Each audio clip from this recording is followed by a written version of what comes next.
right, welcome into the high noon edition of Pugs and Company for this day, December the 20th, year of our Lord 2021. Look at my boobs. All right, let's bring in E. He does the show with me. What's happening, E? Oh, just getting ready to do this show. I am wearing a sweatshirt. I do this before every show. I'm wearing a sweatshirt that I used to wear constantly last winter, and it doesn't fit me anymore. So something seriously has to change. This is like, now it looks like I've got breasts because it's super tight up here. I thought you were doing these running. You were a runner. Yeah, so did I. Nothing. I've done nothing. I did nothing. I've done nothing. I got here the first like couple of weeks. I was running every day. It was great. And then I started to use the excuse, oh, it's so hot. Oh, it's so hot. I used that mental little thing to like get out of it. The same excuse I used back home when it would, oh, it's too cold. Oh, I might slip on the ice in the woods and then the wolves will eat me. It was like that kind of bullshit. I'm a fat guy who keeps making up excuses. Now it's beautiful. I should be. Oh, you know what my other excuse was for not running? Remember when Mason was training and every day we would go out the back and we'd run up to the corner and come back, right? He started mocking me. He started mocking the way I run because my cardio was way better than him, which it was. I remember that. He was loafing and you were beating him. Except he then made fun of the way I ran. And my son has a combination of my way with words to cut someone down, which is pretty good. When I was a kid, I was pretty good at cut down fights. I could cut people down. And his mother's ability to root through all the BS and get right to the thing that shatters you most. So my son, you know what he said to me? Well, you were there. I think you heard some of it. He goes, yeah, you run, but I mean, my God, do you realize what people think of you when they drive by? I'm like, oh my God. You let that get you? It shattered me. I mean, the fact that you're 50-something and running, other people need to be proud of that. I know. Whenever I see somebody heavy or when I see somebody older and they're jogging and like, I'll if somehow we make eye contact, I'll be like, yeah, all right, man, good job. But then I stop doing that because my kid again got in my head. He goes, they probably think you're making fun of them. And I go, it's encouragement. He's like, they know they're fat and old. They don't need you pointing it out and saying how proud you are of them. And I'm like, oh, you're right. You are. Imagine like though, if everybody down the trail did that to them, after a while, they'd kind of be thinking, okay, so I'm getting all this attention because here I am, the fat guy out on the trail. There were a number of runners in Chicago where I'd go on this running trail. I talked about it the other day, the Old Plank Trail, which is this ancient Indian trail that used to connect the southern tip of Lake Michigan to the Mississippi River. And the Indians carved it out through the forests all across the state of Illinois. And, it's Route 30. They turned it into a highway just a little bit north of it, Lincoln Highway, the famous Lincoln Highway, the first American highway. But just south of that, especially through Illinois and Chicago, is a wooded path called the Old Plank Trail. And I used to run on that. It's a big jogging path. And there were people who I looked forward to seeing every day out there because they were like trainers. Like you'd see them coming. I'm like, okay, this guy's going to make me feel good. And he'd come by and be like, push it. And I'd be like, you too. It was like cool. It was like we were all out there for each other. But here, I mean, look, I don't know. When I'm on the trail, I always will see that person and I'll be thinking to myself, okay, this just started. Keep going, right? Well, I don't yell like keep going, but like I'm thinking to myself, in order for them to be that size, they can't be very consistent or they just started the program. And so like I'm hoping that I'm going to see them again when I'm back on the trail, as if I've been on the trail here recently. I've stopped too. But yeah, I'm like, I don't do the maybe I'll smile, but I'm not like, yeah, keep going. Like I don't do that. See, here's the problem because it's twofold. The words are important, but also the inflection is important. If you see a fat guy running and you're running towards him in the other direction, and as you pass him, you go looking good, you know, that fat guy could be like, what is this guy making fun of? You know what I mean? Like, what is it? But if you Right. but if you run past him and you're like, yeah, man, yeah, looking good, that's different. That's like, that. So you Mhm. really got to pay attention to the inflection, because us fat guys who are out there trying to get in shape, we are fragile. We are so fragile. We will quit. We are looking for a reason to quit. So don't give it to us. That's all I'm saying. But yes, January 1st is coming, baby. Going to run all winter. I'm going to get it back. I'm going to stop eating boxed mashed potatoes every night, and I'm going to get back into my chicken, and I'm going to get back into my good, healthy things. Looking forward to it. We're going to do this because Why wait for January 1st? Because I want to have fun. Because why not? Why not? Come on, baby, let's roll. I got a couple of weeks left for cakes and cookies and pies and all that Well, stuff. you can cake and cookie and pie it and still work out. That helps you burn the calories. It's too cold. And then it was too hot, and it was no. I will. I've done it before, and here's the thing: it's not just about losing weight for me. I will die. I mean, I have a damaged heart. I have to keep my cardio at a certain level, or else, I'm at risk of a heart attack. So, I mean, you didn't know me, but ask my mom, ask my friends. I dropped like 40 pounds, and then I slowly started putting it back on after my incident. I dropped like 40 pounds, and I was running 5-6 miles a day, and I was loving it, and then winter Yeah, I came. remember. Well, I saw you while you were gone. You were posting on Facebook. You had you Yeah, gotten some good svelte. pictures. Yeah. That's some good looking pictures. I was feeling good. I mean, look, I will never be thin. I don't want to be thin. I look good, chunky, like a ruddy Irishman, But there is a difference between looking like a healthy, robust guy of my age and a fat piece of crap, which is what I am right now. I mean, there was a happy me, like skinny me would look weird, man. Like, I was looking at pictures of my grandpa. My grandpa was really skinny when he was younger, but I always knew him as sort of this robust grown man with grown-up thickness, like man thickness. Mhm. And when I look at the old pictures of him all skinny, I'm like, he doesn't look well. He's supposed to have a little extra meat on his bones. Otherwise, he was a handsome guy when he was like thick, and like sort of like I don't know what that, like an Ed McMahon type. People used to say he looked like Ed McMahon, but Ed McMahon when he was like in his 50s, not Ed McMahon when we knew him when he was much older, but like a big Marine, like a big ex-Marine kind of guy. I don't know. I'm working on it. Okay, folks. So here's the deal with today's show. Today's show, I can't promise how long it's going to be. We're going to run through some stuff. I got a very big day today, and I'm ready to make an announcement because we got the all clear. Haven't talked about this. Missed a few shows over the past couple of days. I was sick, but what only E knew was that my son had COVID. And he was pretty sick for a couple of days, and he was sick for 4 days. Well, actually, some of you may have known, because the day that he got really sick, he called live on the air, and I had to end the show, and that was, I believe, on a Thursday. And so I haven't mentioned it. I didn't want to mention it. It's not for his medical is not anybody's business, but I'll put it this way. I was scared. Yeah, scared. You don't know. You don't know. And then within 4 days, he got better. He got better overnight. He woke up one day, texted me, fever broke, feeling good. And then since then, he spent the next 10 days locked in his bedroom being a miserable, angry prisoner. I mean, he was on lockdown. He had to isolate even after his symptoms broke. He had to isolate. His mom was just amazing how she put up with this and how she took such good care of him. But he's fine. He's good. He's been good for well over a week. He got the all clear.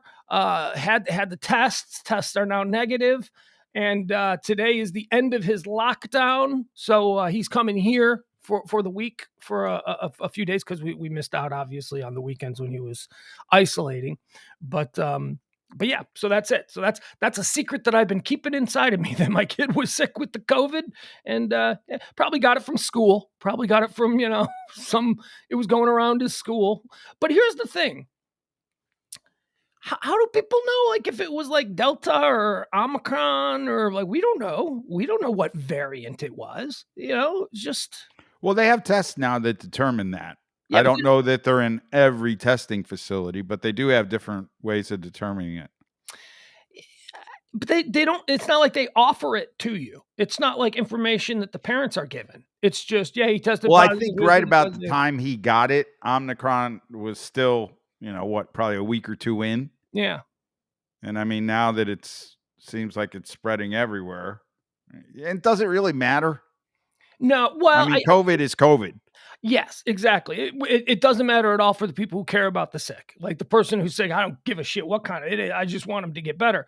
But I suppose for the purposes of tracking the various strengths and the various, differences and how they spread, but that's scientist stuff. That doesn't really matter to us. Yeah, I mean, I've seen that Omicron is killing people. The Delta variant has obviously killed people. So I just look at it like COVID's COVID. He's good though. He's all better. He's checked out. I can't wait to see him. He can't wait to get out. He was like a prisoner. He was getting 1 hour a day outside in the backyard alone. I don't understand this announcement today though. It's like tempting fate. Don't want to say anything until don't want to. Yeah. And also, you have to understand, he's got people who love him in other states who may be checking in on this show. They don't need to be worrying about stuff until it's all clear. And maybe that's not the proper way to do it, but I called his mom on Saturday. And I said, look, you need to, or his grandma, I mean. And I said, look, you need to know that he's, he was sick. He was pretty sick, but he's okay now. He's angry. He's all piss and vinegar. Every time I called him for the last 6 days, I interrupted a fight where he was screaming through his bedroom door at his mom. My. Just in a bad mood the whole time. Let me out of here. I thought he didn't want anybody to know he had COVID just because, kids are that way. Like Dominic kept on asking me, he says, is Mason better from COVID yet? Yeah, he's getting better, buddy. Well, does he have COVID? I'm like, yeah, he has COVID. There's only one. There's only one. Is he going to be okay? Every time I would talk to Dominic, he would ask me about Mason's COVID. And I was like, dude, he doesn't want anybody to know he has COVID. So you can't be asking him about COVID. Now he's going to be happy to know he can. Because he was I could see them meeting, and the first thing he's going to say, I heard you had COVID. What's it like? That's going to be question one. Yeah, he'll, he's not big deal. Nah, he's like a Navy SEAL now. He's like, I don't like to talk about it. Things I've done, things I've been through. But he's fine. And oh my God, I'll tell you, I hit the lottery with his mom. He's got the best mom. The stuff that she put up with having this I can only imagine. Yeah, they all can be monsters, particularly when they're sick. But when you're in trouble, basically being locked in your room is like being grounded. He was grounded and he did nothing wrong and he couldn't process why. No, I think it's not like being grounded. I think it's like stuck in a place with privileges. You're sick, so you can get away with more. And your parents really can't do anything about it. Well, they were rightfully so. Her patience with him was amazing, but let's put it this way: today he's free, and they're pretty happy to be getting rid of him. they're like, I was going to say the red carpet has been removed. Oh yeah.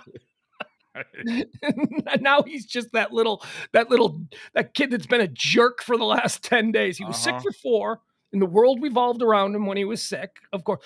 And here's the thing: his poor mom was sick too. Not with COVID though. She was just having some like other thing. And boy, the amount of tests that everybody in that house had to take constantly just to make sure that they weren't catching it and they weren't getting it. And yeah, they kept him. He was veal. He was human veal for 14 days. He was just in his box screaming. And I would call him every hour on the FaceTime, except we don't use FaceTime. We use Google Duo. Now look what you got to look forward to. Yeah, I think he's going to try and get away with some stuff, though. But that's okay. He can't. It's Christmas. He's been through hell. Yeah, I'm going to let him get away with stuff. Why not? So no show tonight? Yeah, no show tonight. We're going to, the plan is that we're going to be together and watch the Bears game. However, I don't know that he's really into it. He's like, that's more of a me thing. Like, and I'm barely into it. I'm just into it to watch whatever. I'm just into it to watch it. But yeah, we might go out to dinner. We're going to do a little shopping. We're going to do some things. We're going to, we're going to run around and then we'll see how that goes. And we also have a guest at the house tonight. Oh yeah. Special guest, James Parker, live from New Orleans, is going to be staying at the house. Very occupying the Ed Suite. Yes, very kind of you to open up the doors for our transient holiday traveler. Well, what else I got to do? Nothing, I mean, why not? Yeah, you got the dog though. Well, she got a bath. I gave her a bath this morning. It's not my concern. Oh, him and her? Yeah. Yeah, they'll get along. I'll be here. God, you have no concerns. I have concerns. I don't know if James does, but she'll be fine. It's like you got to just like roll like you're not even stranger, and she'll be fine. All right, here's the thing. Outside, she loves everybody. It's in her own little box. If you come in like you're a stranger, she gets a little weird. But he was already in, and he was just sitting on the couch watching TV when I introduced her to him. And so she came in. Was he wearing glasses? Does she not like glasses? No, she can't stand glass. I don't know what it is. I wear them all the time. Well, she's used to them with me. But she's used to you. But Ed and I figured out that she doesn't like glasses on people she doesn't know. He was wearing glasses.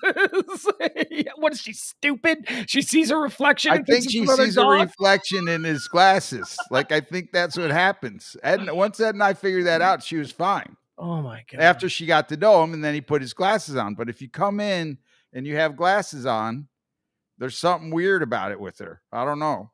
But we figured that out. You pointed something out that was interesting, and that is that the two primary instances where we had a problem with her and a stranger were when I was there and you were not.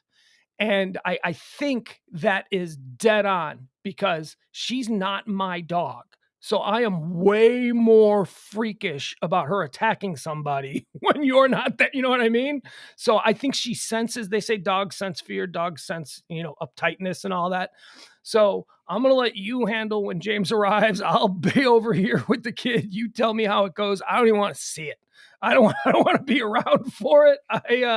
Unless you need me. No, we should be good. Just kind of let me know when he's coming, and then I'll just make sure I pay attention. Because, when Ed was here and I was here and Ed had his glasses on, she didn't like the glasses. And then he took the glasses off and she was fine. And then the next day he had the glasses on again and she started barking at him. And I was like, I think it's the glasses. And that's how we figured it out.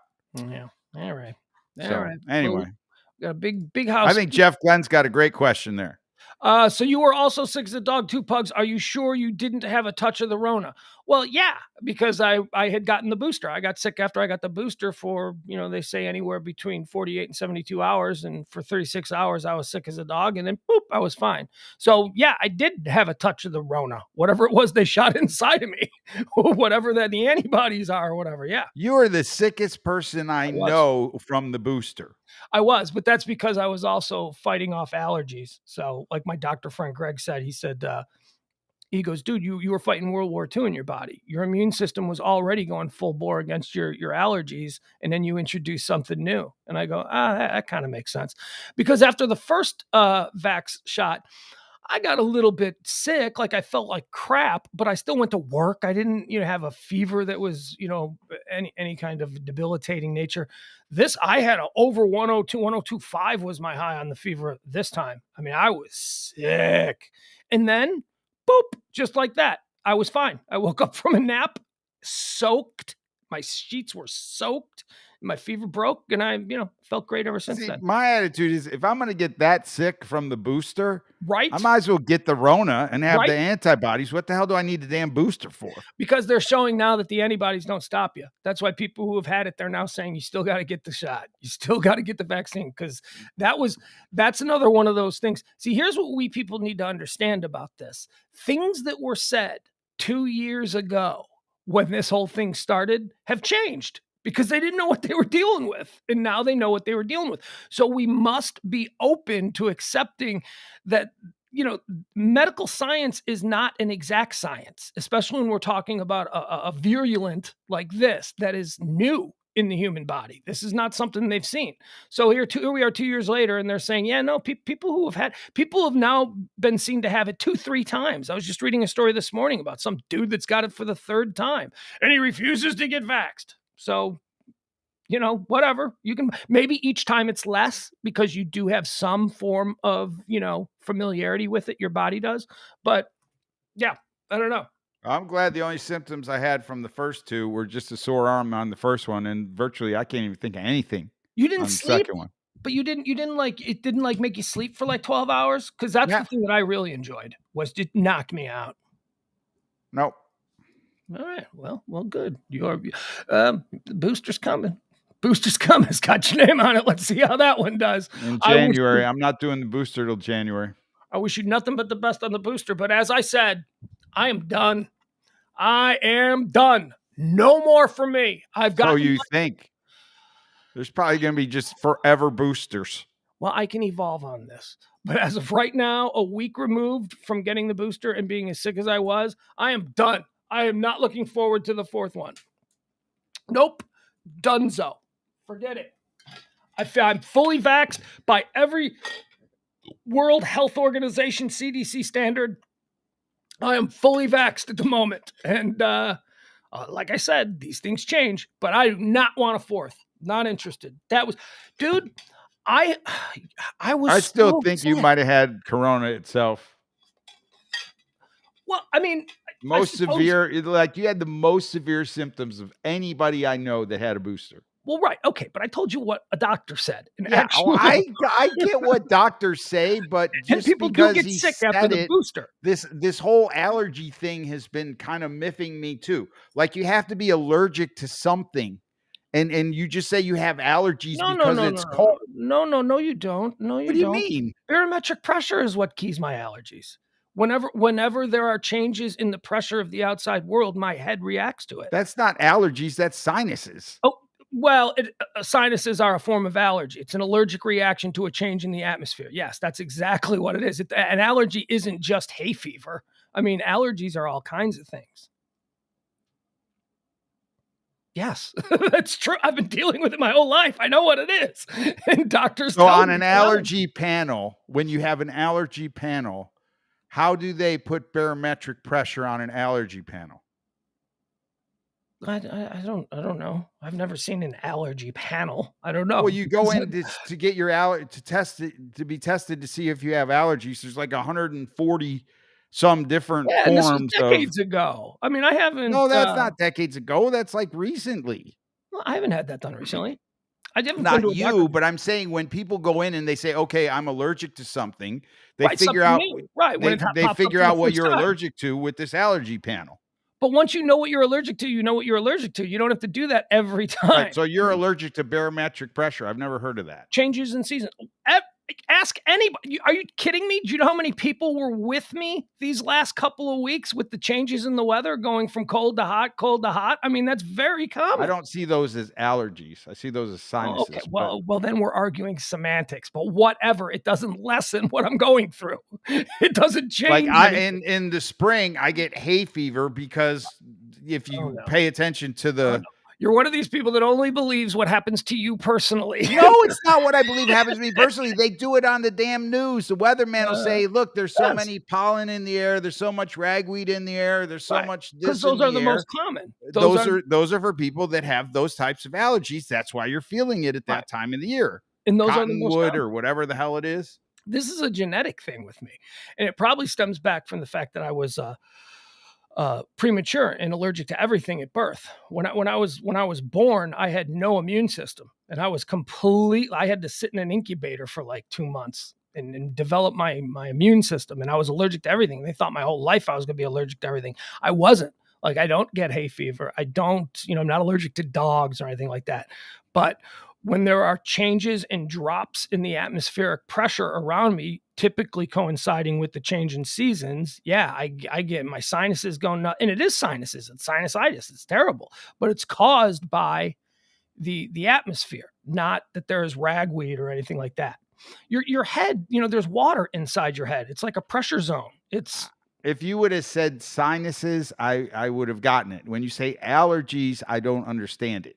I do now that you're explaining it, but I don't see it as an something that you're allergic to. Well, then I see something that is you're symptomatic to. Then you might be correct. I might just be using the wrong word in calling them allergies or whatever, but that's what they've always been described to me as.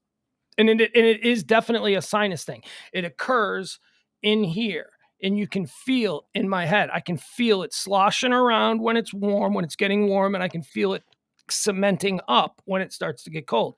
Air conditioning triggers it. The first time the air conditioning will come on for a period of time, my whole head will turn into a block of concrete. But this is boring. We don't need to talk about this. It is high noon. That's what we do here. And we talk about all the things that are trending. And like I said, we're already a half hour into this damn show. And we gotta get moving. We got a lot of stuff here. All right, what do we have here? High noon. Today is the 354th day of the year, 355 days if you count leap years, and we don't do that around here. 11 days remain until the end of the year and 5 days until Christmas. Do you remember when you were a kid how long it was between Thanksgiving and Christmas? It was like it was forever. Now for me, it's just like a blink of a freaking eye. Yeah, it does seem a lot shorter. Jeez. And when I was a kid, remember how quick summer was? Blink, blink. Now, because all business stops in the summer, now summer drags on forever. It's like, well, we're going to push that back till after Labor Day. Or was it Memorial Day? Which one comes at the end of the summer? Labor Day, right? Yes. Labor Day. What happened on this day? In 1989, the United States of America invaded Panama. Remember that? That happened on this day. That was like the first war that we'd had since Vietnam. We went in there and Is that the Suez Canal thing? No, this was Panama Canal. This was Suez Canal's over in the Middle East. This was okay. Remember, Noriega was found to have been laundering cocaine trafficking money in a Miami court or in a Miami bank, and the federal government of the United States considered them at that point a narco nation. And we said to Manuel Noriega, "Hey, you're under arrest." And he said, "Come get me." And so we did. We went and we got him.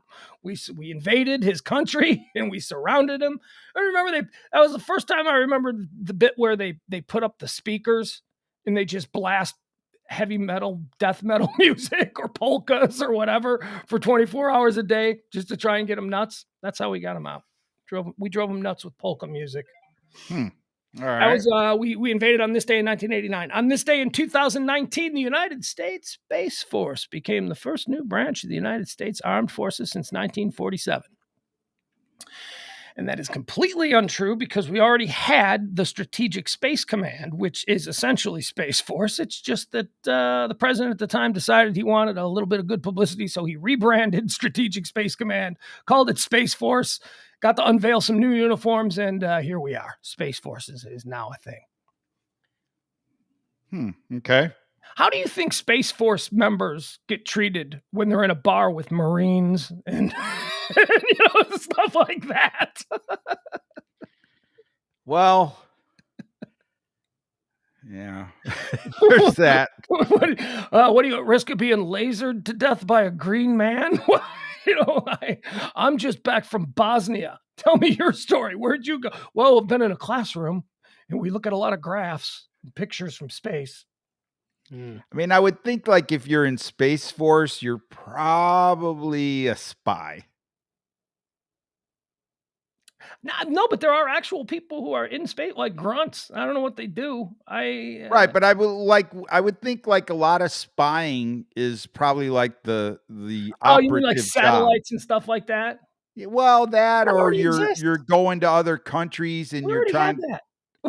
It's like we Well, but I already mean, I think you're technically now you have a division that you work for and you're paying attention to plots to maybe, take our satellites out of the sky. and again, I think they were already doing that. I think we already had Well, that I'm covered. sure we've been doing what Space Force has been now titled Yeah, as. you're just telling me what their responsibility is, what the day in, Right. day out is. Like, I mean, so much of our technology has moved up into space in order to get 5G or this, that, or the other. They're using satellites. I mean, a way you could cripple a country, I guess, is if you figured out a way to take Oh, down their yeah. satellite. Oh, yeah. That's how the next war is gonna happen. They're gonna shut down our internet, and we're all gonna go batshit. Or we're gonna become infinitely better people. Just without social media, without all of that stuff, without cell phones constantly. I See, and that takes me to then why are all these cryptocurrencies that are handled in this type of fashion Right? so in vogue if Yeah. that's a way that they could just be plucked out of the sky? I don't know. I don't know. That's my Well, because grandpa gene coming out. no, but you're right, and I'll second your grandpa Gene. It doesn't seem. I'm telling you, gold is the only thing that stood the test of time. Now you sound Gold, like one of those commercials. right? Well, I believe it.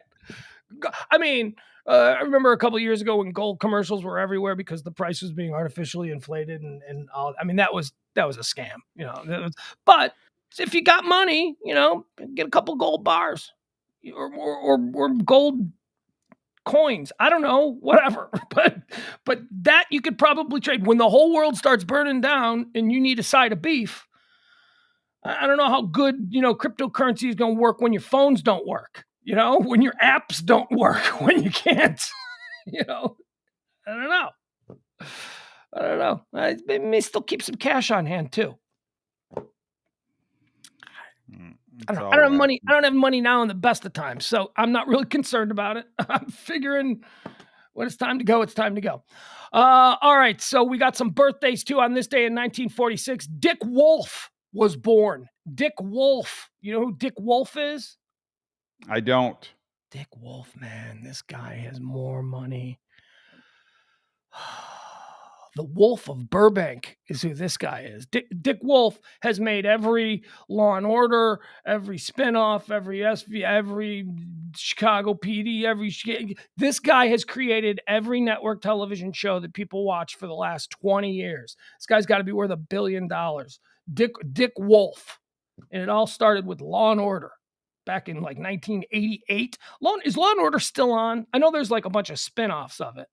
But I got no idea, dude. like, is the original gong gong? God, that was always good. I remember that sound effect. In the late 90s, boy, when you were homesick or something like that, you just laying around all day, you could find yourself a Law and Order marathon on A&E. Oh, those were the best. Loved Law and Order. Also born on this day, Alan Parsons, the Alan Parsons Project. I don't know. I can't really tell you anything Alan Parsons did other than the greatest sports intro of all time. We call it the Chicago Bulls intro, but I swear I've heard it at other arenas. I think other teams use it as well. It's that ding ding ding ding ding ding ding. Here, well, give it a listen. He had a couple of I think they had like one or two songs. He was a producer. He produced like everybody like back in the 60s and 70s, like and then all that. So he was like a big time producer. As a matter of fact, in the Beatles documentary Get Back, Alan Parsons, like a 20-year-old Alan Parsons, is identified as the kid in the back with the tape recorder. And it's like, oh, that's Alan Parsons. Here, let's give this a listen. This is the one that he's most known for. Here we go. I swear other sports teams have used this. Oh yeah.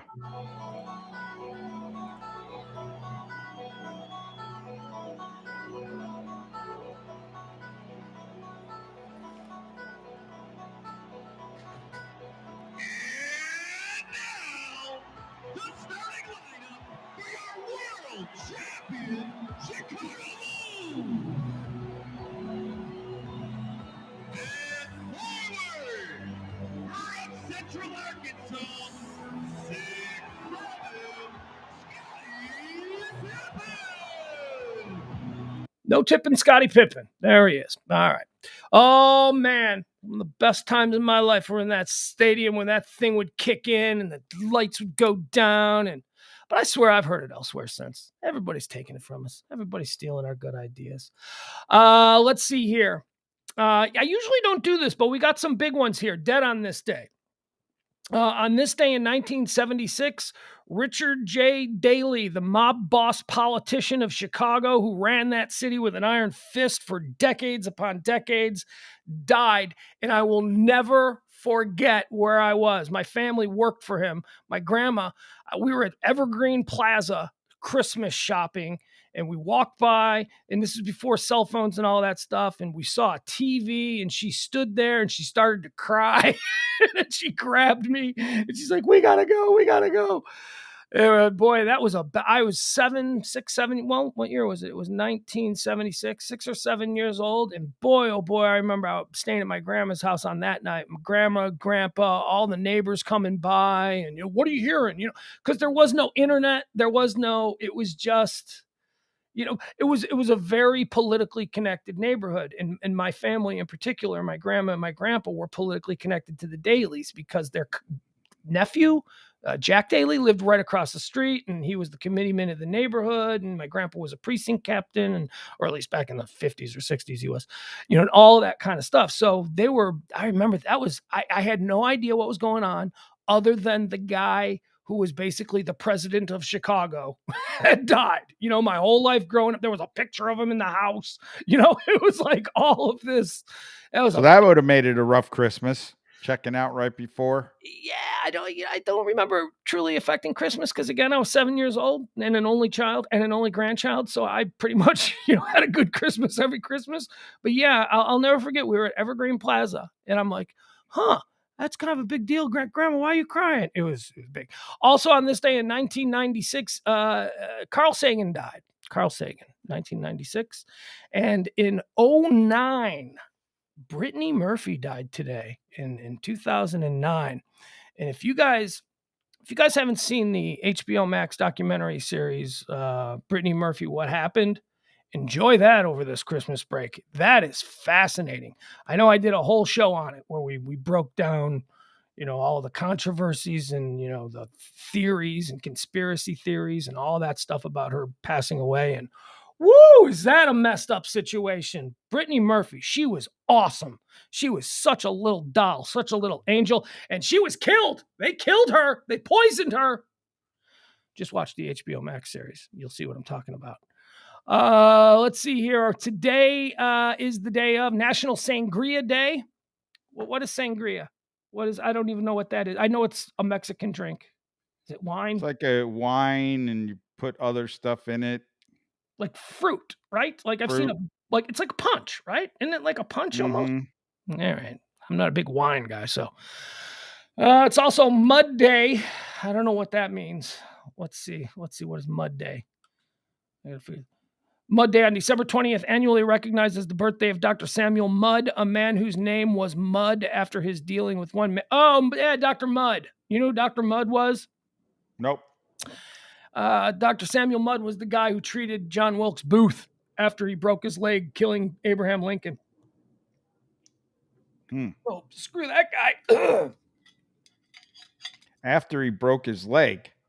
Yeah, John Wilkes Booth broke his leg, killing after Wilkes Booth killed. Why would they even fix his leg? Why wouldn't they just gotten rid of him? Because it was part of a conspiracy, and he escaped. He escaped to Dr. Samuel Mudd, who is believed to have been a part of the conspiracy to kill the president.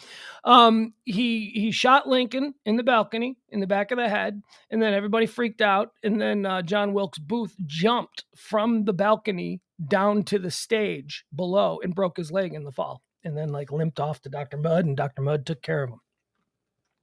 So there's that. Let's see what else. Today is also the National Day of Caroling. Caroling. Boy, you're not gonna have the boy tonight, right? It's just gonna be me. You, me, James, and Mace. Let's go out caroling. I'm sure everybody would be down for that.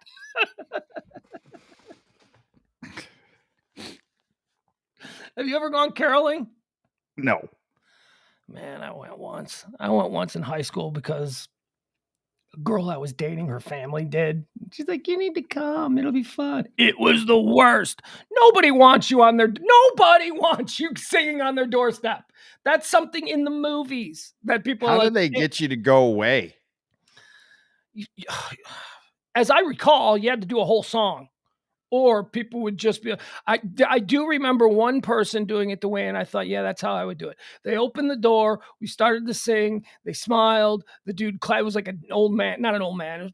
Well, it seemed old to me. He's probably younger than we are, just like some neighborhood dad. He's standing there in the doorway, and we start singing, and he smiled, and he goes, yeah, that's enough. Wonderful. Merry Christmas. And he closed the door. And that was it. And I'm like, okay, that's the way to do it. Seems like it would be like a whole song of uncomfortableness. Oh, right. Particularly if you're like the homeowner, there's like these people on your door singing. You open the door. Like, when do you close the door? Like, do you feel like you need to bring him a cup of cocoa, some eggnog, right? some What's Christmas my obligation? cookies? Like, what is my obligation here? Right. So that I'm not an asshole. Well, what am I going to do? I'm going to smile, wish you Merry Christmas. Do I need to clap? Can I get back to Monday Night Football? Can I? We're in a commercial break. I'll let you sing through the Aaron Rodgers State Farm commercials, but then I got to get back. No caroling sign maybe on your front steps. And adults who are into it is weird. Like, I get it, kids, like I get it. Like if the local Boy Scout troop or the local high school. Oh, even more uncomfortable. Yeah. Is that weirder? I mean, at least you can go out there, dumb kids. They don't know. Some idiot adult put them up to it. But when an adult is actually involved in it, it's like, what are you doing? Get off. Yeah, but like if I got a bunch of kids on my porch and I'm not opening the door. Now you got to worry. Yeah. No, I'm not worried about what they're going to do. Like, I'm going to feel like I'm messing up what they wanted to be their good time. How about the local cheerleaders? The local cheerleader squad want to come by and ring the doorbell. I'll let them sing a song. No, more not uncomfortableness. Even that. More uncomfortableness. It's I don't know. They're wearing winter clothes. I saw a bunch of people in this neighborhood walking around Saturday night when I ran out, and I was wondering, I bet they were caroling. They didn't come here. Well, I wouldn't know. I mean, they didn't come back to the guest house. I don't know if they came to the front door. I'm sure CeeLo would have handled that pretty quickly. You think CeeLo likes carolers? No. Yeah, I don't imagine that either. Okay, let's get into the things that are trending here. We'll run through these really quickly. As I said, I got a lot of stuff to do here. Oh, geez, I signed out. How did I sign out? Hold on. Give me a second, folks.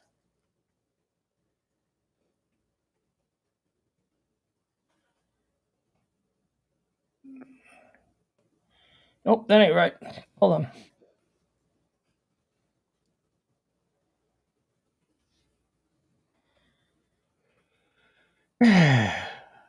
Sorry, I'm using a new browser. Been using it for a couple days. Tried to watch that stupid Jake Paul fight on Saturday night, and I think something got into my Chrome browser. So now I'd switched over. How the heck did he beat Tyrone Woodley? This guy must actually be good. We just are hating. I saw it. No, I saw it. Tyrone Woodley had his hands down, and he just. You're right. You are right. Nothing I can say about it. You're absolutely right. I'm not questioning it. I'm just going, whatever. I guess this is a thing now. I guess. Well, but I mean, he's like stood in there with guys that, have been talked about on ESPN for hours and hours and hours, or how they were dominant, and this kid's come in out of nowhere and went toe to toe with them. Yeah. Yeah, I mean, not in what they're good at. I mean, Tyrone Woodley was never a striker. He was a wrestler. So I don't know. And he also was giving up a whole bunch of weight. Jake Paul is fighting guys that he's like 40 pounds bigger than. Jake Paul would be a cruiserweight in boxing, and Tyrone Woodley was a welterweight in MMA. And no excuses. It's just, okay, so let's see Jake Paul fight Tyrone Woodley for real, in a real fight, not boxing. But Tyrone Woodley's making a lot of money doing this shit. He's making like at least $1 million a pop. So God bless him, Yeah, but I mean, he I'll tell you the fight that I liked. I liked Frank Gore versus Darren Williams. That was a fight that I really enjoyed. Frank Gore and, of course, legendary boy learned on Saturday night something that I did not know. Frank Gore is the third leading rusher in NFL history behind Emmitt Smith and Walter Payton. Did you know that? I know he stuck around forever. Holy crap. Yeah, I had no idea. He's the quiet number 3. Like if you were to tell me that list, I would have put Jim Brown and Barry Sanders ahead of him. But no, Frank Gore is number 3. And Darren Williams, Dallas's own, the Colony's own, pride of the University of Illinois, and then the New York or New Jersey Nets, Brooklyn Nets, whoever he played for. Big giant basketball player versus a little fire plug in Frank Gore. Frank Gore is only 5'9". We're gonna say, like, what do you have, like a foot on him? Yeah, it was a good fight. It was fun. They hung in there, but yeah, Darren Williams won. And Darren Williams, when it was over with, yeah, they asked that, like, he's being interviewed in the ring afterwards, and he's like, "I'm done." He goes, "I did it once. I don't need to do this again." He goes, "This is not something I ever want to do again. That was hard, man." And I'm like, "Yeah, it looks like it was hard." Fighting this little fire plug of a guy. I mean, we've known socially a couple of NFL running backs. I mean, just think of like Greg Hill. Just think of what Greg Hill's body was like. That's a fire plug. That is for sure. That is a brick wall with a neck that is as wide as his shoulders. How it's like fighting a boulder. It's like, how do you do anything to that? Yeah. Okay, here. How about this? A moment of joy. It is the Christmas season. I absolutely love this. Let's get into our moment of joy before we run into the rest of these things. Here you go. This happened over the weekend, and oh my God, you gotta just love this. This is gonna warm the heart. All right. Bo Jackson gave a house to some poor people on the south side of Chicago. Now, let me just say this, and this is something that I'm stealing that somebody else posted. Not the Royals, not the Raiders, the White Sox are who Bo Jackson chooses to be associated with for the past 30 years of his life. Bought a house on the south side, runs a big sports camp there, is an ambassador for the Chicago White Sox. And people are like, well, why? You only played for him for like 3 years. Well, yes, but the White Sox were the only organization when he was broken and thrown on the trash heap of history who said, no, you know what? You come with us. We'll sign you to a contract. You don't have to play minor leagues or anything like that. We'll pay you. You just get well. And when you're ready, you come back. And what did Bo Jackson do in his first back in Major League Baseball? He goes yard. It's like one of the greatest moments in baseball history. Bo Jackson on the Art of It. Now, there are many people who have said, I sent you a moment of joy. There are many people who have said that possibly the pitcher grooved it to him. But so what? It was a great moment, right? I mean, the way this guy worked back from a thing that would have just killed anybody else, not killed, but just destroyed. This guy came back and played decent Major League Baseball. I mean, he certainly wasn't Bo Jackson, but all right, so let's watch this. Look at our boy Bo, the ambassador for the Chicago White Sox, giving a family a house. Keep them closed. Keep them closed. Come on in. Keep them closed. Don't open them yet. Don't open them yet. Don't open them yet. Okay, open your eyes. What do you think?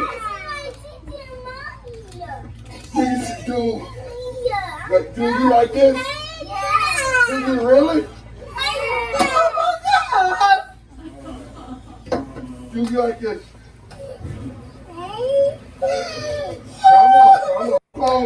tell you something about Bo Jackson that most people don't know, because he doesn't do this. He's not, I mean, he's only recently in the last couple of years sort of come back out on the national scene with those Heisman House commercials, and he does another national commercial. But for 20 years, Bo Jackson just went away, and he just lived in his house, and he started a sports training facility on the south side of Chicago that produces great athletes. He's not a guy, he's not a talker. He's not a bullshit artist. He's not Deion Sanders is what I'm saying. He's a quiet, really good guy. I can tell you a couple stories. There was when he was rehabbing in Palos Community Hospital there on the south side of Chicago, he used to sit in the x-ray department with kids who were, waiting to get x-rays for broken bones and all that stuff. He would sit and he would just hang out. No newspaper stories, no articles written, no nothing about it. But he used to just hang out with all of the kids who were scared and who were hurt. And then a couple of years ago, I'm in Orland Park. I'm at the Dave & Buster's in Orland Park with my son, Mason. And we look over on one of these games, and there is this big dude surrounded by a bunch of little kids jumping up and down and screaming, and he's playing some game. And I notice that there's a whole bunch of dads like walking around with their cell phones out all of a sudden, right?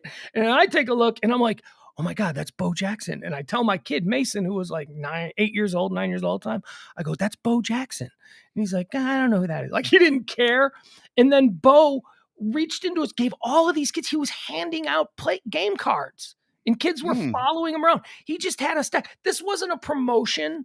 This wasn't something that, he was doing for, an article in the newspaper.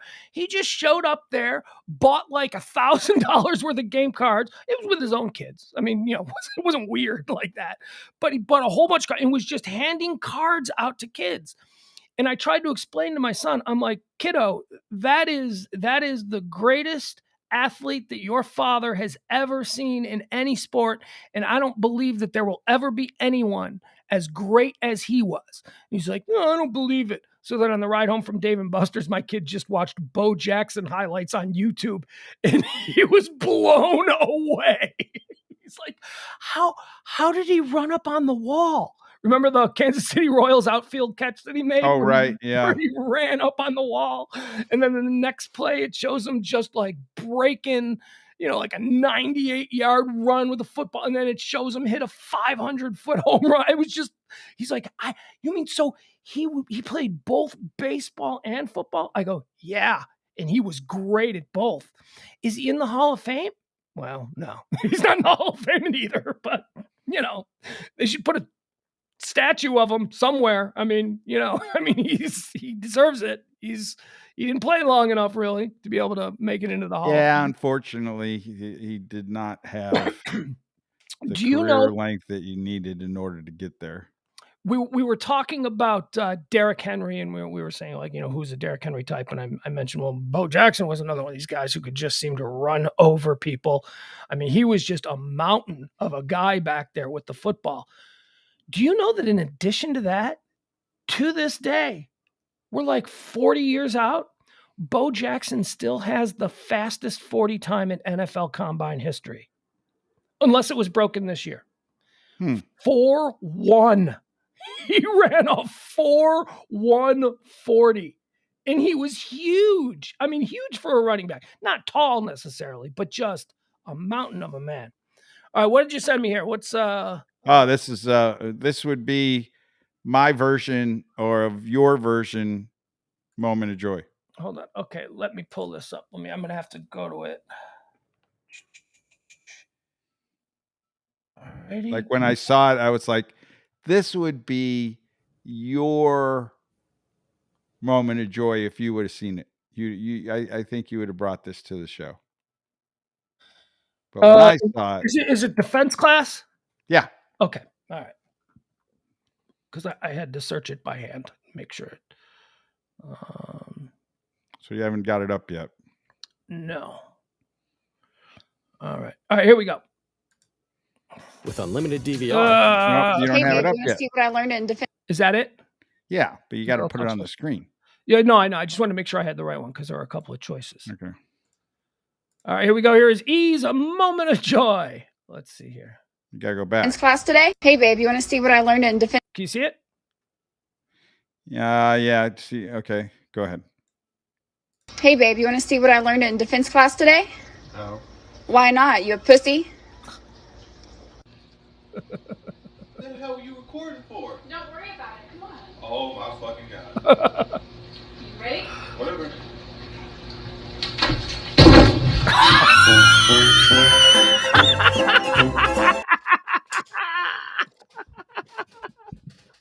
You cut it out before the end. No, that was it. That's the whole one. Oh, but Hey, he babe, said- you want to see what I learned in defense class today? All right. No. Why not? You a pussy? What the hell are you recording for? Don't worry about it. Come on. Oh my fucking god. You ready? Whatever. He says I better get my money back.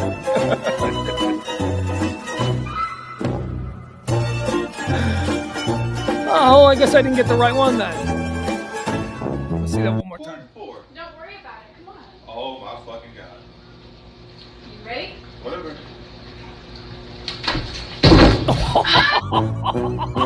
She falls hard. That's awesome.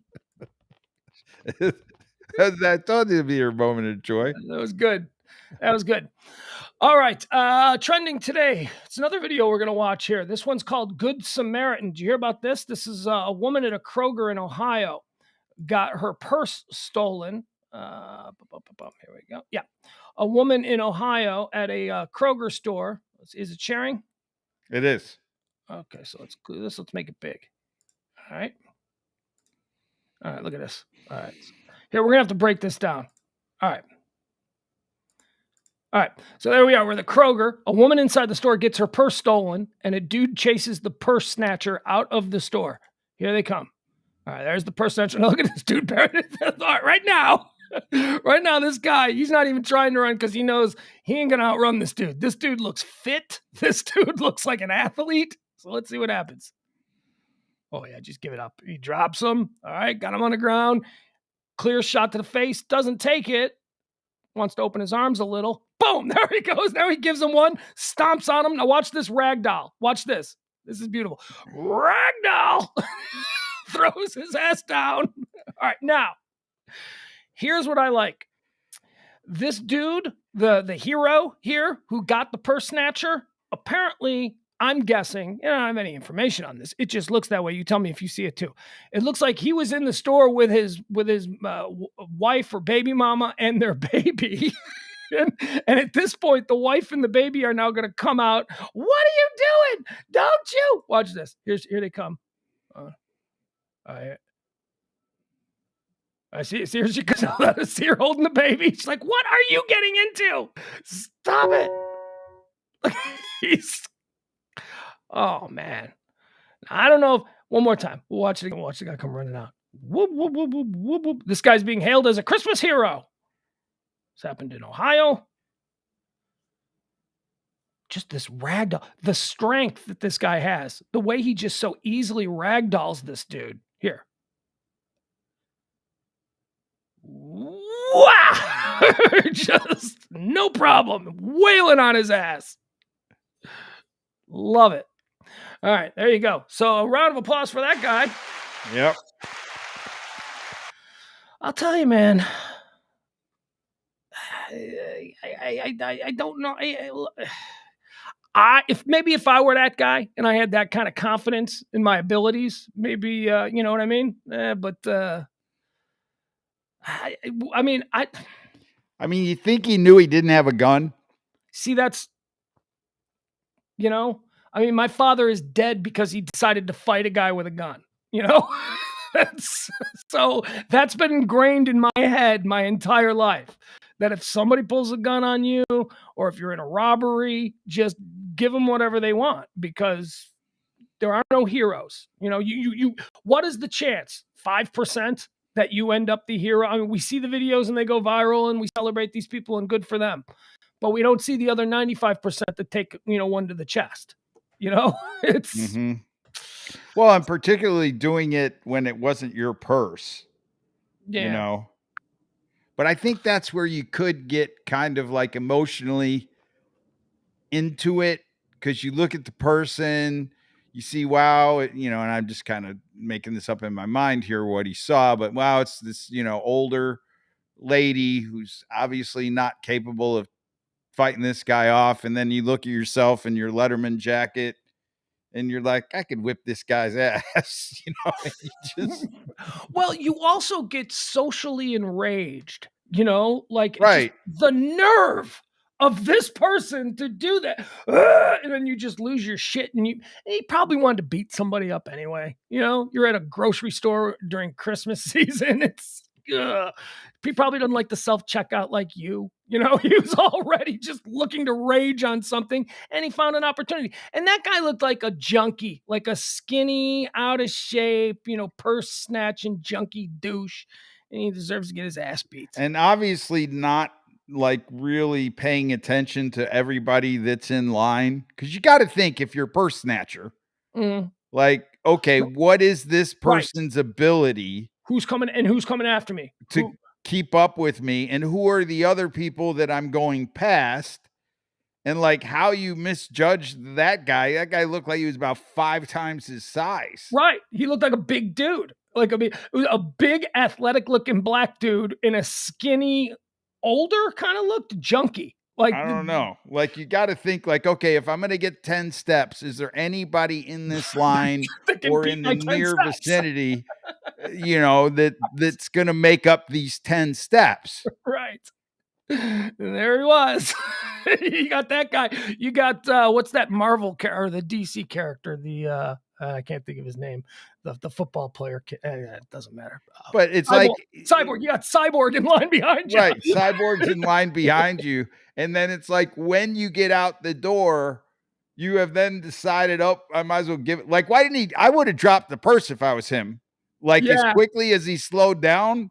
Although that dude would have kept going after. Well, but at least you're not having to carry the prize, and you know what I mean, you can focus a little bit more on pumping and running. You're gonna get beat up, and you're going to jail. That right. There's just nothing going good. This was some bad calculations on that purse snatcher. No way. All right. I do want to get out of here. So let's run through some things very quickly that are happening here. Jalen Smith was trending. Former Dallas Cowboy linebacker Jalen Smith was trending. You know why he's trending? Because somebody's considering signing him? No, well, he's on the Giants, and he played yesterday against the Dallas Cowboys. Oh. And there's video out there. I was going to show it, but we don't have time for all that. The Cowboys, and this is something that, don't tell me he celebrated after a tackle. I hope he got that out of his. Right. No, he did not. But he did something pretty cool. He did something that people are really loving. Maybe not New York Giant fans are loving, but Dallas Cowboy Nation definitely appreciated it, and it's why he's trending. At the end of the game, when the Cowboys were in their victory formation, they now do the Landry shift, which we used to call it the Dallas Shuffle back in the 70s. Oh, yeah, when they do that jump at the front offensive line. Right. Yeah. Down, set, it's like, and it looks so cool, man. I mean, back in the 70s with Staubach and, that big ass old line when the Cowboys were like now the Cowboys are hated, but back then they were loved by everyone except for other NFC teams. Whose teams got knocked out of the playoffs by them. But I thought it was called the Dallas Shuffle because we did it on New Orleans Park Pioneers when I was like 10 years old. Our offensive line did the same thing in tribute to, or, imitating the Dallas Cowboys at the time. And we called it the Dallas Shuffle, but apparently it's called the Landry Shift. That's the real name. So yesterday at the end of the game, when the Cowboys did their victory formation and the offensive line did the Landry shift, Jalen Smith, who was playing middle linebacker for the Giants, did it with him on his side of the ball. So you see like the Cowboys line go up and down, and at the exact same time Jalen Smith is playing middle linebacker, he goes up and then down with him. And then everybody took a bunch of pictures with the team. So that's why Jalen Smith is trending, because he participated in the. And then he tweeted something about, heart emoji, always a Cowboy or something like that. And so Alice Cooper. He's no longer with the Giants after this year. Well, I don't know. He's going to have to do something because he was picked up by the Packers pretty quickly and then jettisoned even quicker. And then he was on he got picked up by the Giants last week, and he was on their practice squad. But because of COVID, he got elevated for the game. So, yeah, I don't know.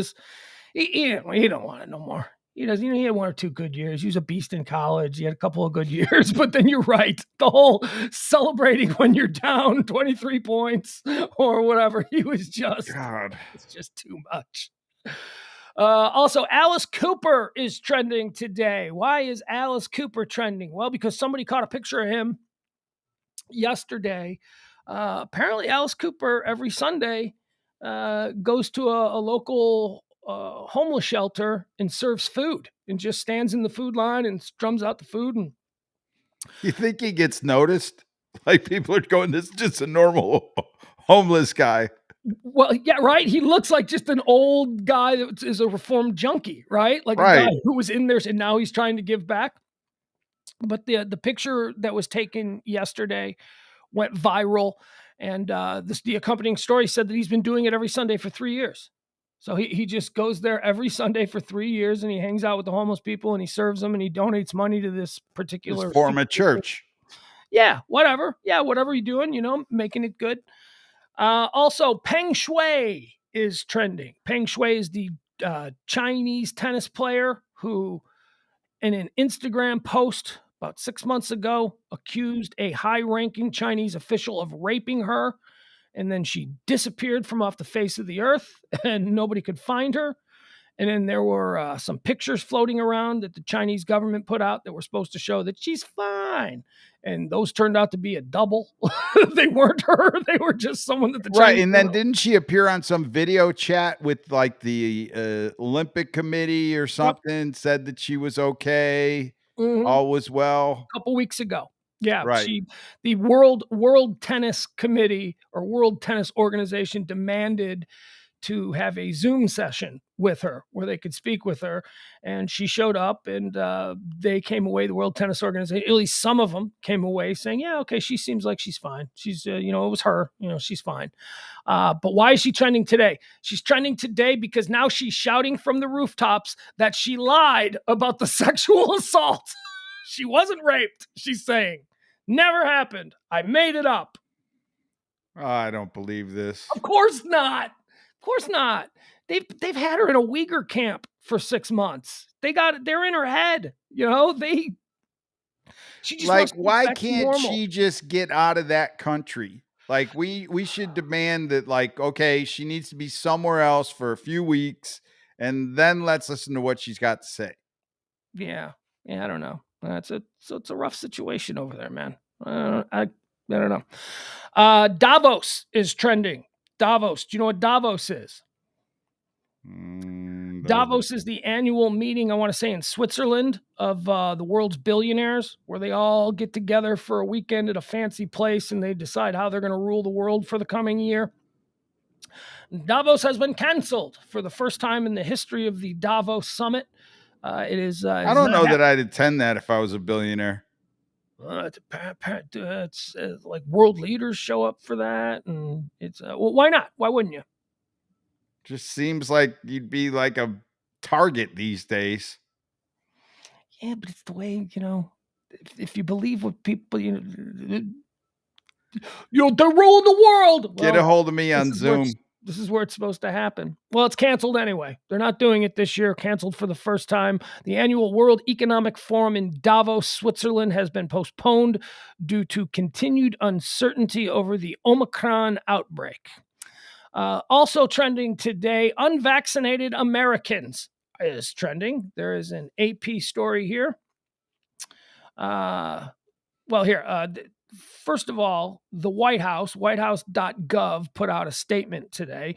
Biden's going to make some speech tomorrow. Now, going back and forth on what it's going to be about Omicron. He's going to address the nation. Now, initially, when this was announced on Sunday, it was a prime time address, but I haven't seen anything that backs that up other than the initial Jen Psaki tweet from a couple of days ago. So I don't know when he's going to do it, but it's going to be tomorrow. He's going to address the nation. And this is what the White House put out today. It says, we are intent on not letting Omicron disrupt work and school for the vaccinated. You've done the right thing, and we will get through this. For the unvaccinated, you're looking at a winter of severe illness and death for yourselves, your family, and the hospitals you may soon overwhelm. Pretty dark statement coming out from the White House on what this is. So. Well, all I can say is the stock market's not liking it. Oh, it's not? Mm-mm. Holy crap, 500 points. Good Lord. Yeah, that ain't good. Let's see here. Also, what else do we have? This is a little bit more on what Biden's going to say tomorrow. Let's see here. I think it's going to be some drastic stuff, unfortunately. That's what a lot of the people are saying, and that's what it looked like yesterday. But I don't know. It seems. All right, let's see. Wilmington, Delaware, the COVID-19 Omicron variant is just raging out of control. This is an AP story. Around the world, the White House's top medical advisors say Sunday as President Joe Biden prepares to issue a, quote, stark warning of what winter will look like for unvaccinated Americans. Let's see here. Infectious disease expert told NBC's Meet the Press, the real problem for the U.S. hospital system is that we have so many people in this country who are eligible to be vaccinated who have not yet been vaccinated. The prospect of a winter chilled by a wave of coronavirus infections is a severe reversal from the optimism projected by Biden some 10 months ago, when he suggested at a CNN town hall that the country would essentially be back to normal by this Christmas. Well, yeah, but that was before, a third of the country decided that they weren't going to trust doctors anymore. So, look. Yeah, but I don't know that even if you've got the vaccination, if we would have stopped Omicron. I don't know either. Yeah, who knows? Who knows? It's a mutation. Even with the vaccination, it's I don't know anything. Here's my statement on this. If you're not vaccinated, first of all, if you're not vaccinated, the people who are not vaccinated now, they're not getting vaccinated. That cruise ship from hell has sailed. Those people are dug in. You know what I mean? Those people are dug in. They're not going to wake up in the morning and go, you know what? I've been thinking about it for the last 12 months. No, it's over with. We've failed. We can't do this. This is a glitch in humanity. There's no way that we're going to be able to get everybody vaccinated.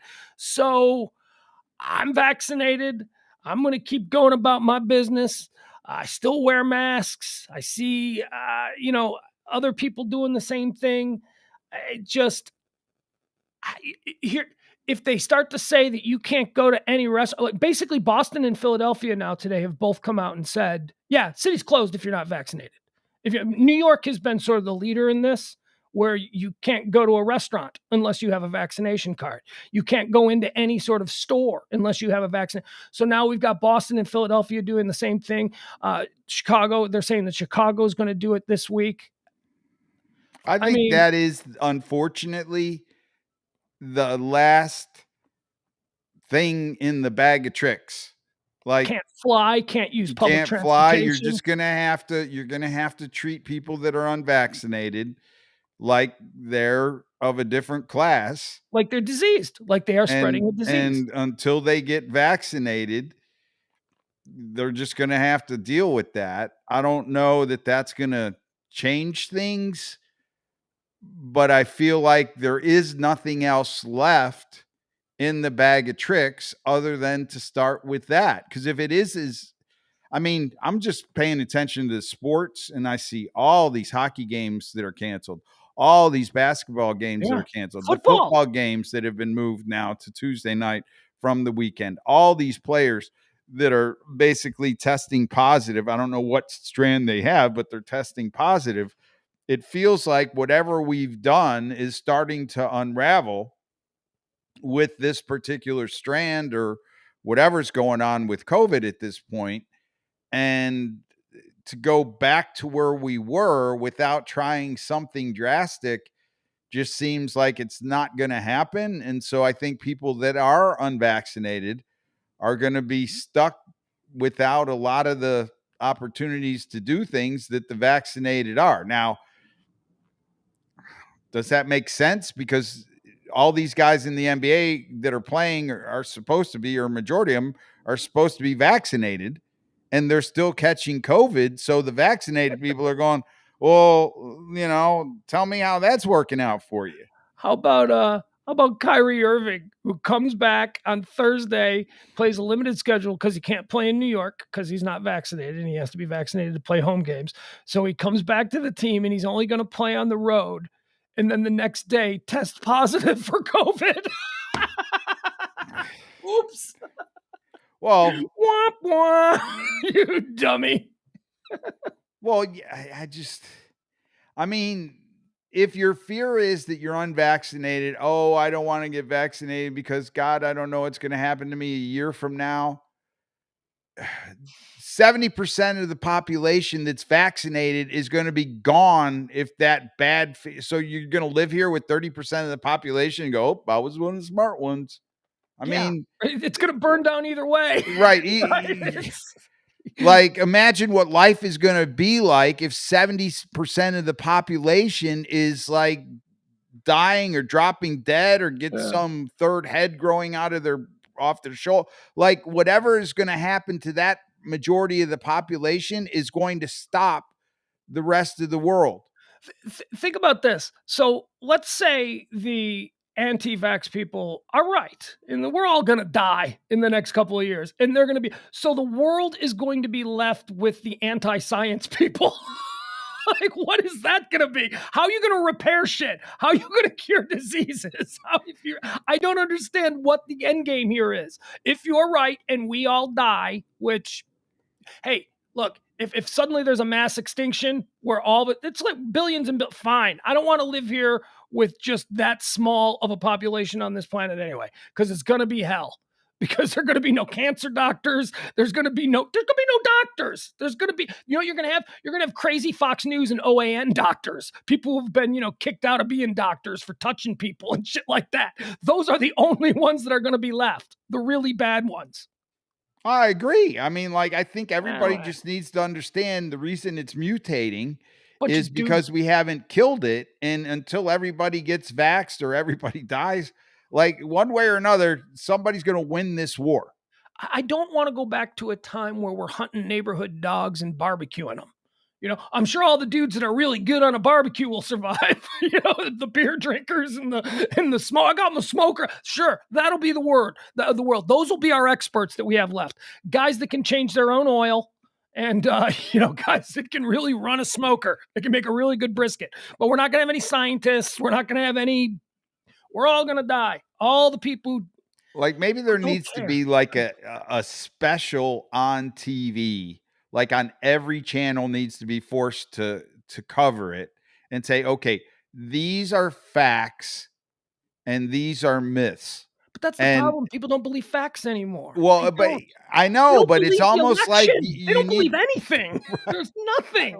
I don't know. People are broken. There is a percentage of the people who are broken, who have spent way too much time online watching Hollywood movies with all of these elaborate conspiracy theories for 40 years, No, this is like in Die Hard when that guy no, that's a movie. That was a fiction. You know what I mean? I mean, people's brains have been poisoned as the difference between fiction and fact. I mean, and I know we try not to do politics here, but Fox News failing to report the text messages that were sent to Mark Meadows during the insurrection at the Capitol on January the 6th should have them removed as a news source from whatever credentials, criteria, like wherever it is that they get in by saying, hey, we're news. No, you're not. The FCC should put a warning. Right. Just like before you see a show that might have an S word or an F word in it, it'll say, warning, the following. You should have that before everything on Fox News. Warning, this is not news. I mean, and not only Fox News, any organization. Yeah, you're right. You can't just pick on Fox News. Right. Any organization that fails to report news that's verified as correct and not going to change to shield your audience from the wrongs of I don't even know There is how no to put it public into a bundle. There is no public good. It used to be, when television was over the air, and it's not. And this is the little workaround that cable gets. It's not free and it's not over the air. It's not being used on the public airwaves. This is a cable. People are paying for it. They're paying to have this delivered to their home. When it was, 3 channels and it was network and the signal was beamed over the public airwaves, there were things the FCC could do to monitor that stuff. Can't do that with cable. Cable is not the same thing. Cable is not free public airwaves. The public, we the people, we own the airwaves that the networks transmit their signals through, that radio stations transmit their signals through. But now with like digital distribution and all that, we're paying for internet. These are choices that people make. We pay to have this misinformation brought in. So there is really nothing that the government can do anymore. But Well, that's that where we needs are. to change when it comes to information on the vaccine and You on would think. things that are national health crisis. Right. What is in the nation's best interest? But nobody believes facts anymore, right? Remember, it was Kellyanne Conway who first, 4 years ago, said that we have alternate facts. Alternate facts. Alternative facts. That's what it was. Alternative Go- facts. Well, we have alternative facts. Okay. All right. There are no- Kellyanne Conway, or wasn't it the first boob? Well, before her. Sarah Huckabee. No, the guy. Sean Spicer. Yeah, Sean Spicer. It was the largest inauguration in history, period. Right. Okay, Like little that- Hitler. That was that day one was Yeah. the beginning. It was the largest, period. Like, okay, we're just going to believe what you say. But going back again on how this is ruining sports, tonight's Monday Night Football game. My Chicago Bears are playing. Now, I can't speak for the Minnesota Vikings because I don't know what the hell's going on with them. But I can tell you the Chicago Bears for tonight's game do not have a defensive coordinator. They do not have an offensive coordinator. They do not have an assistant head coach. They do not have a quarterbacks coach, and they do not have a special teams coordinator. They are all out with coronavirus. So it's just going to be Matt Nagy and a bunch of interns standing on the sideline, a bunch of first-year coaches, assistants and stuff. And then as far as the team goes, the team is just decimated. I don't even know why they're playing. The defense, let's just focus on the defense. The entire defensive backfield of the Chicago Bears are practice squad players, guys who haven't played an NFL game ever before.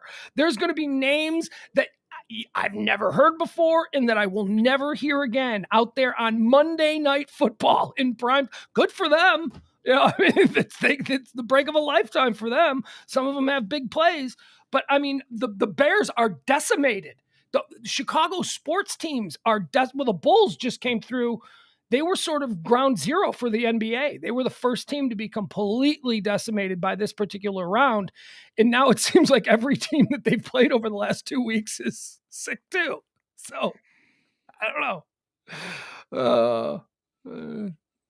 Are people still dying though at the big clip? I mean, or is it just getting sick and testing hot? I don't know. I don't know. I don't even wanna look at I'm the just deaths. I'm so weary, like you, like everybody else. I did what I was supposed to do. Look, Yeah, but you even yourself have said, okay, if there's a number 4, I'm not doing it. yeah. I say a lot of shit. I won't actually follow. I was also going to run every day, right? I said that too. So, don't believe But I mean, me. I get it. We're just tired.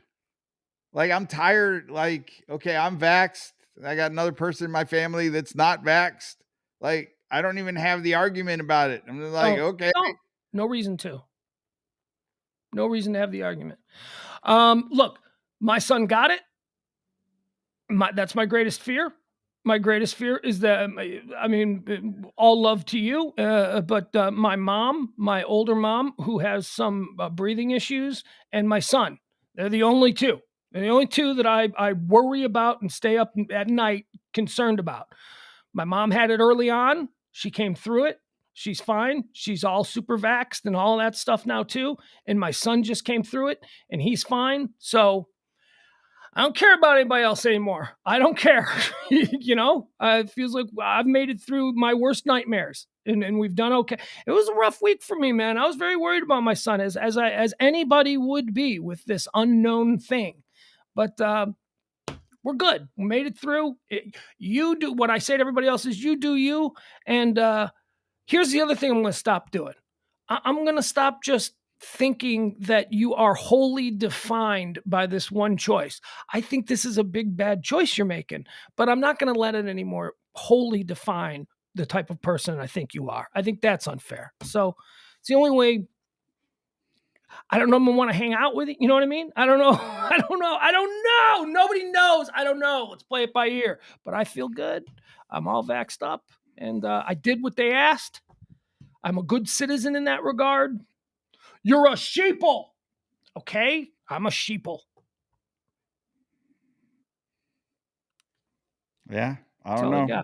All right, quickly, last two things we'll go through here. Two quick things trending. Jeff Garlin was trending on Friday. We talked about him. He is leaving the Goldbergs. He's been fired from the Goldbergs. They're Me Tooing him or whatever. He got up on stage and this past weekend and did his improv. People are not improv, his stand-up comedy.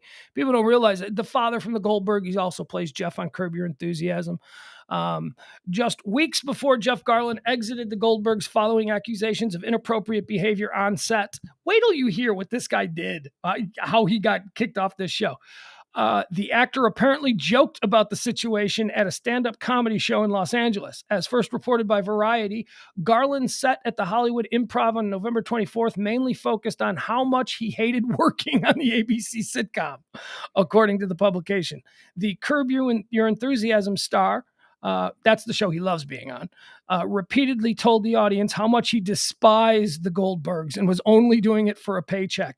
He added that things have become too politically correct for comics, and he was frustrated by the numerous HR investigations into his on-set behavior. This is him on stage doing stand-up comedy. These investigations came after coworkers complained about being made uncomfortable by Garland's actions, including... This is what he's left his multi-million-dollar show for, including his frequent use of the word vagina. That's it. He's just a comedian who says vagina. And now he's off the Goldbergs. He's like, fine, I got a contract. Pay me. Been on this show for 7 years. I've made probably $50 million off of this or whatever. In what context is he using vagina, though? All right, here you go. Are you ready for the context? Because for him to lose the job, it's got to be something like, hey, hot pants, show me your vagina, right? It's got to be something like that. Right? Yeah, I mean, right. I could make fun of them too, if.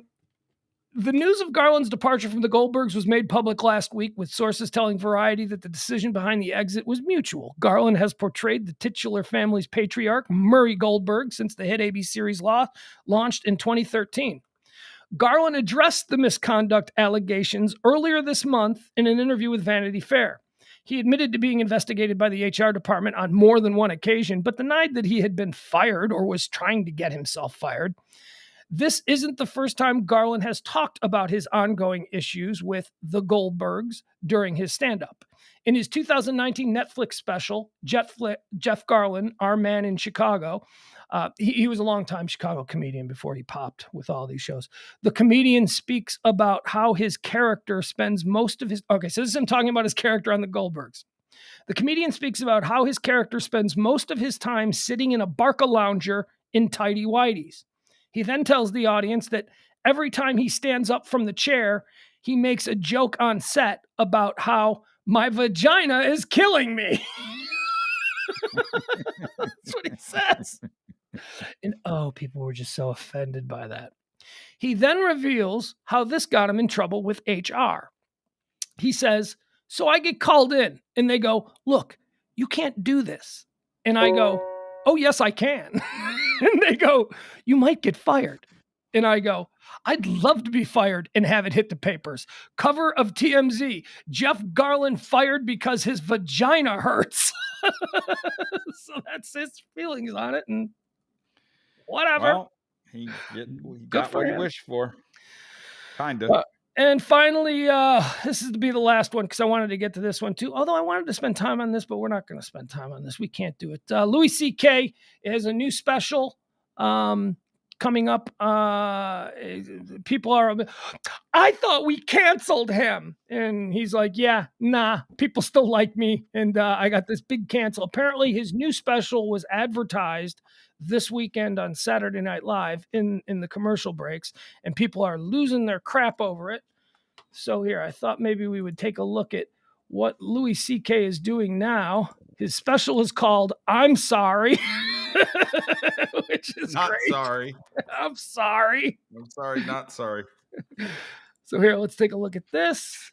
This is some new Louis C.K. Louis C.K. in this clip is talking about gender fluidity. Oh boy, he probably get himself in trouble with that, gender huh? Fluid, the idea, the way I Let's take a look at it. Here we go. I'm glad he's saying the way I understand it. That's a good start out, Louis.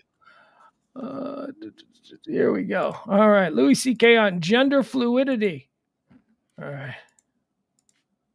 And the best idea is this gender fluid thing. This is a great fucking idea. Gender fluid, the idea, the way I barely understand it is that you just something in the middle. It's like a fretless bass. You don't have to be the specific pictures. What a dumb way to do it. These are the kinds of people you can be. Which one are you? I don't feel like any of those people. Then you're a failure. You have to fight. Start acting like these people so we know what to call you. Why? Just make it a what? It's just a what? Just a la carte. I like dicks. I don't like balls. I'm a this and that. Moving through it, changing when it feels like it. I wish. What I'm saying is, I wish we had that when I was a kid. Because I think our generation got hurt by the rigidity of identities and how you had to just stick to them. You had to pick one right away. You're 8 years old. What are you? I'm a boy. What do you like? Ooh, girls. Vaginas. Love vaginas. I'm 8 years old. I never saw one. But I'm committing my life to them right now. I didn't even get to smell one for a second. Just a sniff.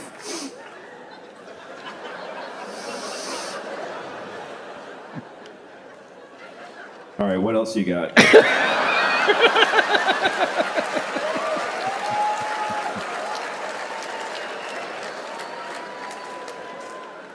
10 years old. Are you gay? No, I hate dicks. Hate them. What do I know? I didn't even get to fidget with one for a minute.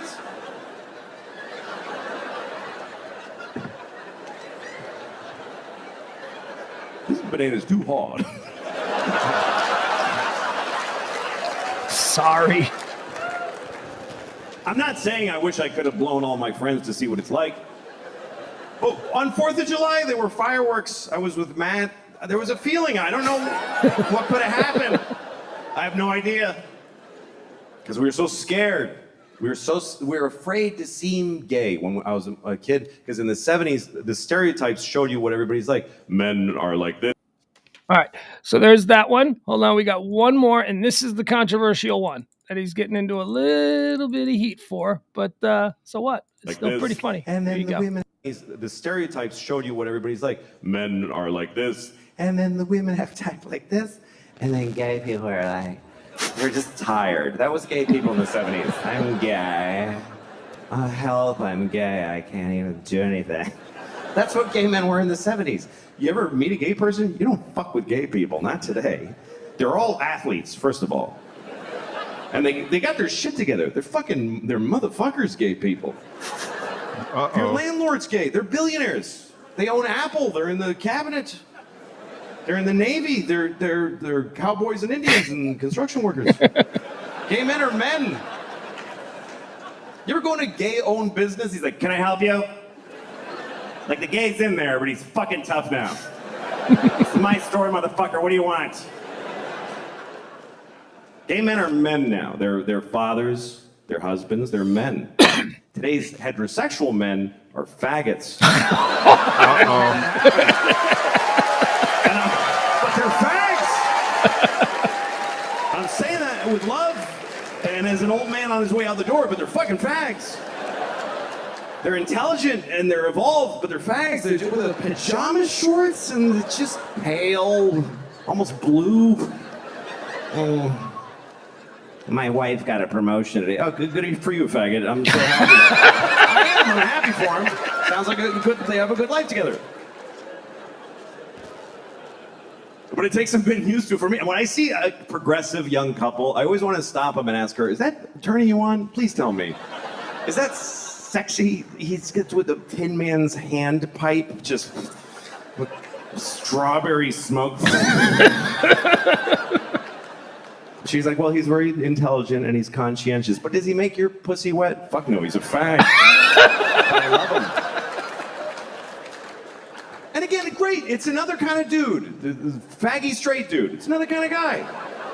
Welcome. We should have all of it, the whole spectrum, the whole alphabet, all of it. But somebody does have to be just straight fucking. You have to have that. It doesn't have to be the most important. Right. Well, there you go. That's from the new Louis C.K. special, and Louis don't give no fucks. Good for him. He's gonna keep doing it. He's going to one of the funniest. I think it should flash. Sorry, not sorry.